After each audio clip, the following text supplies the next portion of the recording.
Hello friends, good morning. તો આજે finally અમે લોકો ઘરે જવાના છીએ અને આજે પાછી છે જન્માષ્ટમી. અમે અમારા કાનાને લઈ અને ઘરે જઈશું. એના પપ્પા અહીંયા છે.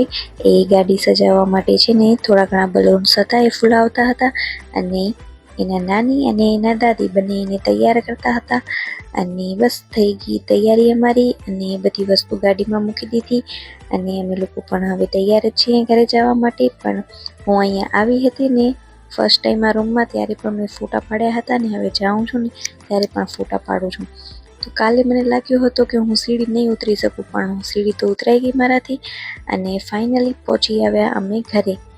ઘરે આવ્યા ને તો એની ફૂઈઓ અને એની માસીએ મસ્ત રૂમ છે ને ડેકોરેટ કરી રાખ્યો હતો. જો તમને બતાવું, તમને કેવું લાગ્યું ને મને કમેન્ટ કરીને કહેજો. ને આવ્યો જો મારો કાનો, એને પણ ઘરે આવીને બહુ જ મજા આવી. અમે હોસ્પિટલમાં હતા ને ત્યારે બહુ રો કરતો હતો. ઘરે આવીને એકદમ શાંત થઈ ગયો. પછી મેં એના ભેગે થોડા ઘણા ફોટા પડાવ્યા, બધા લોકો એના સાથે થોડા ઘણા ફોટા પડાવ્યા. અને કેટલો ટાઈમથી વરસાદ આવતો જ નહોતો. આજે ફાઇનલી વરસાદ પણ આવી ગયો. મારો કાનું એ ઘરે આવી ગયો અને વરસાદ પણ આવી ગયો. તો તમને આજનો મારો વ્લોગ ગમ્યો હોય તો લાઈક, શેર અને સબસ્ક્રાઈબ કરજો.